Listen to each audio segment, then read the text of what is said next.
berkumpul besok bersama dengan orang yang dia cinta. Di dunia ini sudah nampak kita bergaul.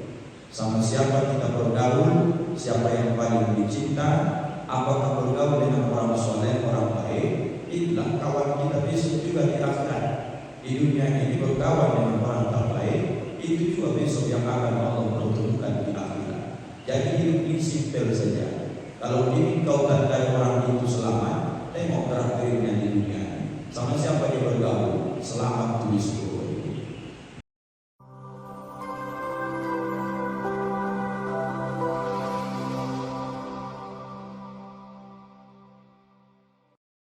Bismillahirrahmanirrahim. Assalamualaikum warahmatullahi wabarakatuh.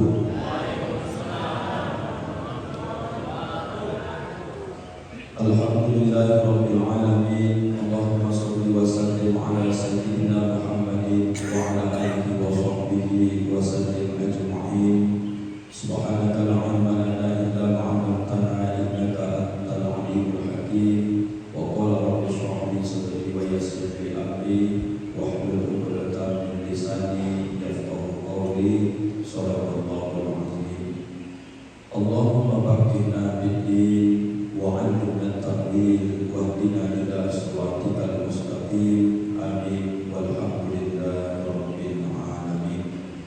Orang tua kami yang sangat kami hormati dan kami muliakan, bapak-bapak, ibu-ibu, para alim, para ulama, tokoh masyarakat, seluruh jamaah yang berhadir, doa kita kepada Allah semoga diberi kekuatan untuk melakukan amal-amal soleh. Mudah-mudahan juga besok wafat kita dalam keadaan husnul khotimah, masuk surga bersama-sama insyaallah. Amin ya rabbal alamin. Bapak Ibu yang dimuliakan Allah, ini merupakan pekan pertama dari kajian rutin kita yang diamanahkan oleh pengurus Masjid Darussalam. Mudah-mudahan kita doakan bisa ini berkelanjutan yang dijadwalkan pekan pertama atau maksud kami Jumat pertama dan Jumat keempat. Berarti kita dalam sebulan insyaallah 2 kali pertemuan. Nanti Jumat selainnya mungkin bisa kajian umum atau ustaz-ustaz yang lain. Mudah-mudahan doa kita Bapak Ibu, kajian rutin ini biasanya umurnya kadang bertahan 1-2 tahun. Bisa saja kadang ustaznya yang tidak istiqomah atau mungkin jamaahnya yang banyak mengundurkan diri. Maka di awal ini yang perlu niat. Kalau seandainya memang nanti bisa berlanjut, setidaknya sampai akhir hayat kita lanjutkan. Takutnya besok baru pekan berjalan 2 bulan, sakitlah ustaznya, 2 orang ustaznya, itu semua tidak bisa Bapak Ibu kita tolak. Kita hanya menjalani saja. Kekuatan orang beriman itu ada di doanya. Kalau bagus Bapak Ibu doanya, ustaz itu bagus doanya, insya Allah pasti Allah beri kita jalan terbaik untuk menimba ilmu secara istiqomah. Kata kuncinya, setua apa kita hari ini, kekurangan fasilitas yang sudah Allah tidak berikan kepada kita hari ini mungkin, apakah karena musuh sudah tua, pendengaran kurang maksimal, atau mohon maaf dari yang lain Allah mungkin sulitkan kita. Yakinlah Bapak Ibu, hukum menuntut ilmu itu sampai kita kerialan wajib hukumnya Bapak Ibu. Tapi mendapat ilmu ini itu haknya Allah Subhanahu wa taala. Artinya menuntut ilmu saja sudah melepaskan kewajiban. Mendapat ilmu itu bukan urusan kita Bapak Ibu. Yang penting belajar saja terus sampai kita meninggal dunia. Mau siapapun ustaznya nanti yang mengisi kajian ini, datang saja, dengarkan saja. Baik amalkan, tidak baik tinggalkan. Artinya dapat ilmunya itu bukan urusan kita. Yang penting Bapak Ibu modalnya datang, dengarkan, mana yang bagus amalkan, mana yang tak baik tinggalkan. Mengenai dapat itu sekali lagi urusan Allah Subhanahu wa taala.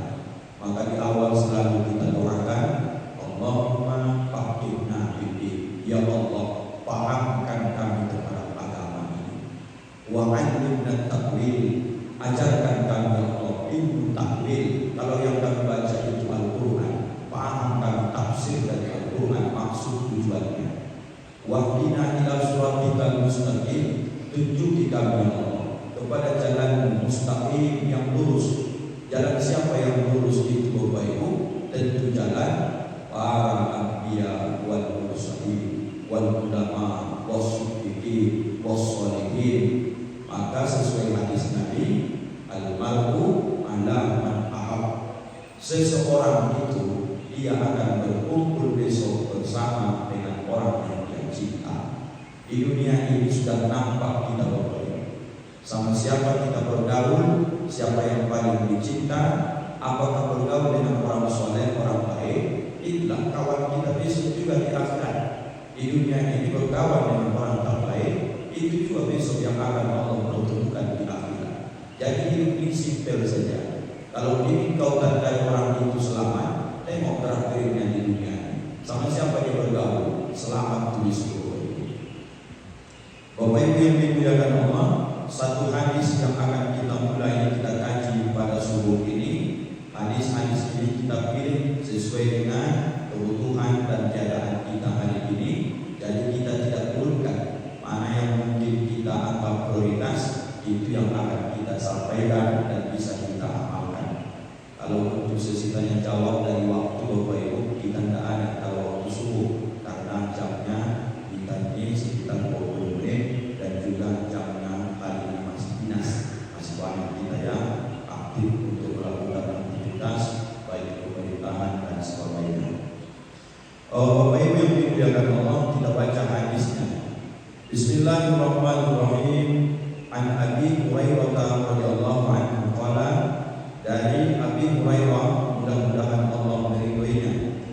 Qala Nabi sallallahu alaihi wasallam, telah bersabda Rasulullah sallallahu alaihi wasallam, ittaqil maharima takun aqbalan nasi wa bima qasamallahu laka takun aqbalan nasi. Kita potong hadisnya Bapak Ibu, panjang nih. Ittaqil maharima takun aqbalan nasi. Takutlah kamu terhadap apa-apa yang diharamkan oleh Allah. Takut aqbalan nas itu bertanda engkau mendapat derajat hamba aqbalan nas di antara sekalian banyak manusia. Mafhumnya Bapak Ibu, pahamnya begini, terjemah bebas. Orang yang mengaku dirinya itu seorang hamba. Kalau kita baca dalam surah Al-Isra ayat 1 ketika kita bulan Isra Mi'raj atau bulan Rajab, ini tak lupa Ustaz membaca Subhanalladzi asra bi 'abdihi, Maha suci Allah yang telah memperjalankan abadihi, hambanya. Kalimat abadihi itu, hamba itu kan Allah sedang menguatkan bahwa Muhammad itu adalah hamba Allah. Hari ini banyak kita ini tidaknya diakui Allah hambanya, tapi kita sendiri yang menyatakan kalau kita berinfak. Nanti kalau ditulis di situ infak 200.000 hamba Allah. Rupanya Bapak Ibu, syarat menjadi hamba Allah itu tak gampang Bapak Ibu. Syarat menyatakan menjadikan diri ini hamba Allah itu tidak mudah Bapak Ibu. Dari sekian banyak syarat-syarat, kalau kita baca tafsir surah Al-Isra ayat 1, abadihi, hambanya Allah. Kenapa Allah tak menyebutkan Subhanalladzi asra bi Muhammadin? Apa sulitnya bagi Allah menyebut Muhammad langsung namanya? Dalam tafsirnya pun memang Muhammad juga. Karena kalau disebut Allah itu Muhammad adalah hambanya, ini adalah tingkatan yang luar biasa, total dia taat terhadap aturan-aturan Allah Bapak Ibu. Jadi hari ini ada orang yang mengaku saya ini hamba Allah. Baik, sejauh mana pengakuan itu supaya Allah juga ikut mengakui dia hamba Allah? Ittaqil maharima, takutlah engkau terhadap apa-apa yang diharapkan oleh Allah. Apa yang diharapkan Allah Pak Ustaz? Mampunya kita melanggar aturan agama, mampunya kita Bapak Ibu melakukan maksiat, mampunya kita Bapak Ibu melakukan kedurhakaan sama Allah, tapi sejauh mana kita mampu menahan diri ini tak melakukan itu, saat itulah disebut kita abdan nas, engkaulah hamba di antara hamba-hamba Allah, di antara sekian banyak manusia. Jadi Bapak Ibu, jangan sering mengaku-ngaku diri kita ini hamba kalau belum bisa meninggalkan hal-hal yang diharamkan oleh Allah Subhanahu wa Ta'ala. Contoh, seorang istri sampai hari ini kalau masih tetap juga belum bisa menahan lisannya untuk mengangkat suara, ataupun mungkin sering dia komentar terhadap suaminya, atau sering dia melakukan kedurhakaan kepada suaminya, itu belum istri hamba Allah. Seorang suami yang belum bisa menahan diri, masih tetap mencari rezeki yang haram, kemudian dia bawa pulang ke rumah, dia kasih ke anak dan bininya, ini juga belum menjadi suami yang dapat bernikahi hamba Allah. Seorang anak yang dibiayai hari-harinya sekolah, pakaiannya dibeli, sepatunya dibeli, SPP-nya dibayarkan, fasilitas semua sudah dilengkapi orang tuanya, tapi apa yang dia lakukan? Jangankan belajar sungguh-sungguh, malah mohon maaf menghisap lencak kambing, dia menghisap narkoba. Maka anak seperti ini pun belum bisa disebut hamba Allah. Karena apa? Belum bisa menahan diri dari yang diharamkan Allah Subhanahu wa Ta'ala. Kesimpulan yang pertama, kalau ingin hari ini belajar menjadi hamba Allah, tahan diri ini. Apapun yang diharamkan Allah, katakan tidak. Apa yang diharamkan oleh Allah, tahan diri. Jangan pernah poles lagi agama ini. Yang haramnya kan sedikit-sedikitnya Ustaz, hendaknya kan banyak-banyak. Akhir zaman ini begitu Bapak Ibu. Kalau hanya sedikit-sedikitnya wak bohong Pak Ustaz, bohong kan diharamkan Allah. Kalau sedikit-sedikitnya wak bohong tak ikut arus, nanti awak kan tak bisa juga Pak Ustaz. Yang sekarang Bapak Ibu, maka orang yang kalau sudah berjamaah dalam lingkaran setan, orang-orang yang mau ikut pun di dalamnya, percikan-percikan itu pasti dia akan kena. Artinya tak gampang menjadi hamba Allah. Apa barometer ukur dari orang yang disebut hamba Allah? Sekuat apa kita bentengi diri kita dari yang haram, saat itulah baru kita disebut hamba Allah. Bapak Ibu, itu yang pertama. Warda bima qasamallahu laka takun agnan nas. Ridholah engkau dengan apa yang sudah dibagikan oleh Allah. Qasama berarti dibagi Allah, bisa juga ditakdirkan oleh Allah. Ridho terhadap yang sudah ditentukan Allah, ridho terhadap yang sudah ditakdirkan oleh Allah, ridho terhadap yang sudah dikadar diukur oleh Allah. Ini tak gampang Bapak Ibu. Kalau ada orang yang mampu menerima semua takdir yang ditentukan Allah, takun agnan nas, inilah orang yang paling kaya di antara sekian banyak manusia. Artinya kaya dalam hadis ini, inilah orang yang paling sejahtera, paling bahagia, paling senang hidupnya, karena dia mampu menerima takdir Allah. Contoh Bapak Ibu, di saat Allah uji kita dengan kematian orang yang kita sayang. Siapa yang meninggal ini? Ayah kita umpamanya. Lalu kemudian kita dua adik-beradik, masyarakat bertaksiah ramai. Berapa anak yang ditinggal? Dua-duanya sudah sama-sama ini katakanlah kuliah atau belum menikah. Bagaimana mengukur yang dua orang ini siapa yang paling bisa menerima takdir Allah?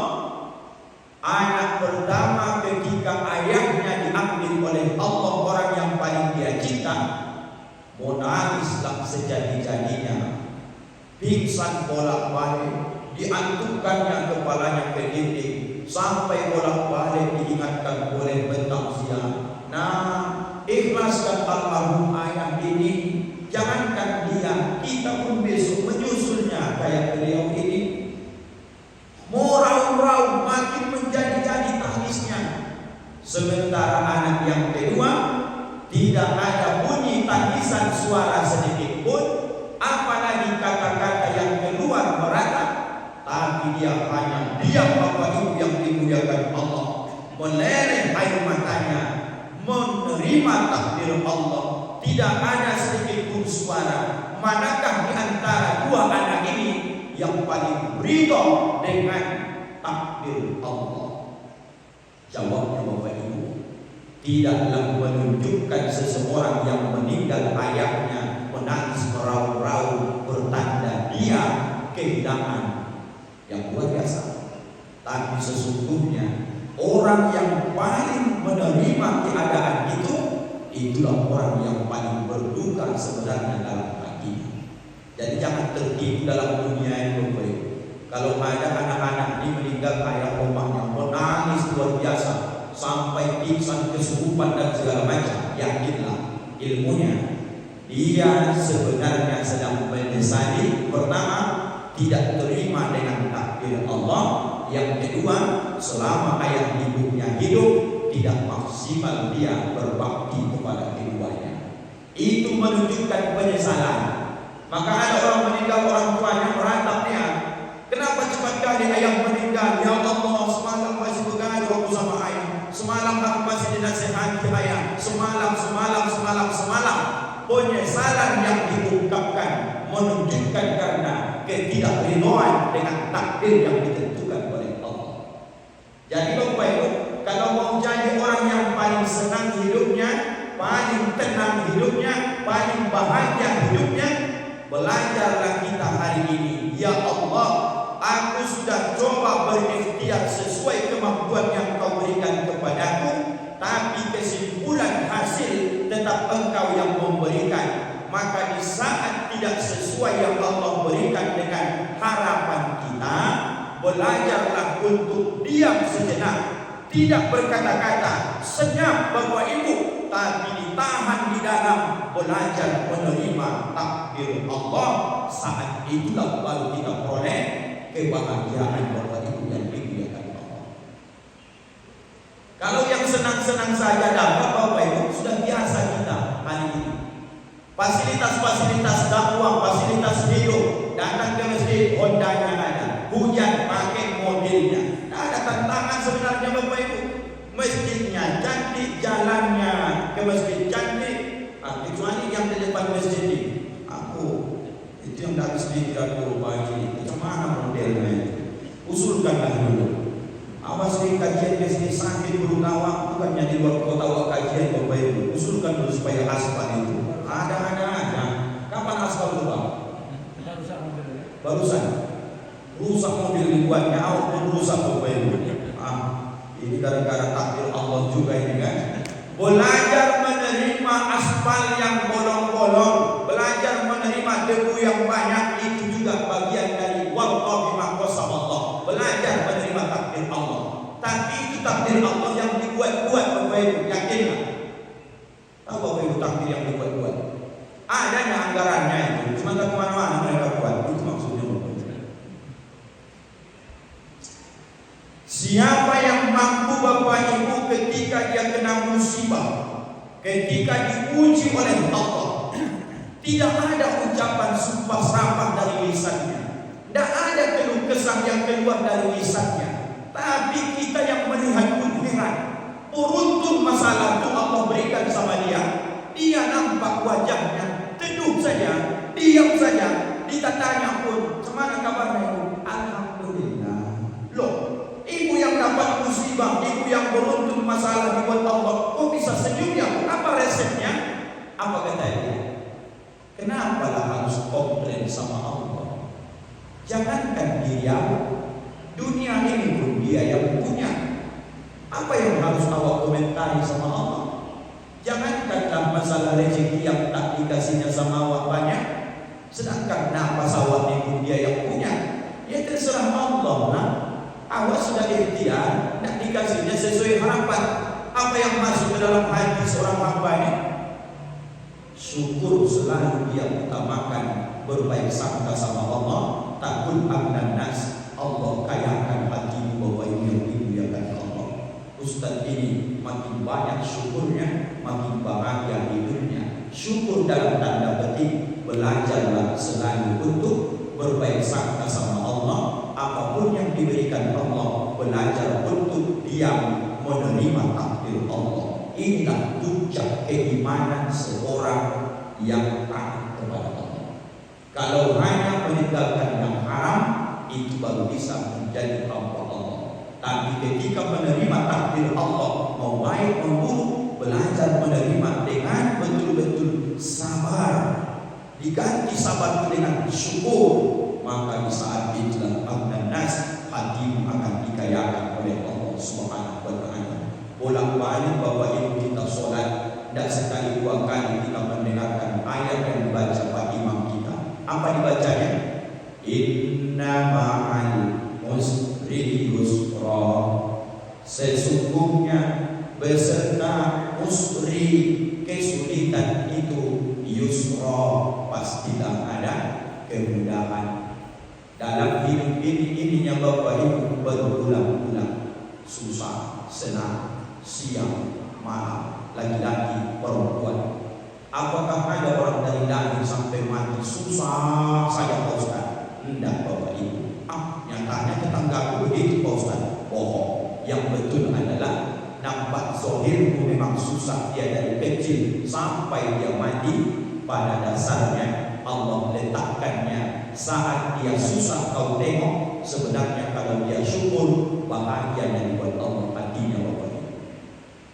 Jadi tidak ada hidup di Bapak Ibu yang susah selalu, tidak ada. Tidak ada pula orang ini yang senang terus, tidak ada itu Bapak Ibu. Antonim kata senang pasti susah. Hari ini awak senyum, besok akan menangis. Hari ini awak tertawa, besok akan berduka. Bolak-balik Bapak Ibu. Nah yakin aku Pak Ustaz, tengoklah Bapak Ibu. Apa ada orang 35 ini yang rumah itu beruntun terus, mereka saja yang diambil mereka mau? Kan tidak Bapak Ibu. Hari itu saudaraku tidak datang takziah ke sini. Bapak berduka menangis, saya yang datang menghibur. Takziah, sabar ya Pak. Ini takdir Allah. Sabar ya Pak. Tengok besok Pak. 2 pekan besok, Bapak Ibu lagi yang takziah ke rumah saya. Nanti gantian lagi, Ustaz. Ingat Ustaz kemarin waktu takziah Ustaz suruh saya sabarkan. Iya Pak. Hari ini saya yang mengatakan Ustaz sabar juga ya. Terima musibah ini ya. Ini bertanda Allah sayang sama kita. Diputarnya roda kehidupan ini. Jangan kira saat ini kau berduka hanya kau yang berduka di dunia ini. Tak, semua orang berduka Bapak Ibu. Hari ini kau senang, jangan pula kau sombong. Masih banyak orang yang lebih senang dari diri kita. Artinya tidak ada kata kunci dalam hidup kecuali saat diberikan Allah yang kau suka sesuai keinginanmu dengan Allah, syukurkan, terima kasih ya Allah. Di saat keinginanmu tak sesuai yang diberikan Allah, sabarkan, baik sangka kau sama Allah. Itu hidup di Bapak Ibu dari sulit-sulitnya. Nah, ibu tanya, kalau ibu dapat suami ganteng, disyukurkan atau disabarkan? Ibu, kalau dapat suami ganteng itu disyukurkan atau disabarkan? Dapat suami ganteng disyukurkan, lah itu nikmat. Banyak orang yang pengen dapat suami ganteng tak dapat. Dapat suami ganteng disyukurkan, tapi risiko suami ganteng dilarikan pelakor. Kalau dilarikan pelakor, syukur apa sabar? Sabar kata mereka. Hidup ini itu juga balik. Dapat suami ganteng, terima kasih Allah. Kau takdirkan suami ganteng. Dilarikan pelakor saking gantengnya, sabarnya pun. Itulah risiko. Dapat suami ganteng, dicintai orang lain. Begitu kira-kira Bapak Ibu. Artinya apa? Jangan stres menghadapi hidup ini. Bahagiakan hidupmu dengan syukur. 2 kajian kita pada subuh ini nanti kita lanjutkan insya Allah di Jumat. karena sekarang jam 6:02 Bapak Ibu. Cukup sampai di sini saja. Terima kasih atas segala perhatian. Mohon maaf atas segala kekurangan. Mudah-mudahan Bapak Ibu ridho ikhlas memaafkan Ustaz dunia dan akhirat. Maaf Bapak Ibu. Alhamdulillah Rabbil Alamin. Kita tutup dengan doa.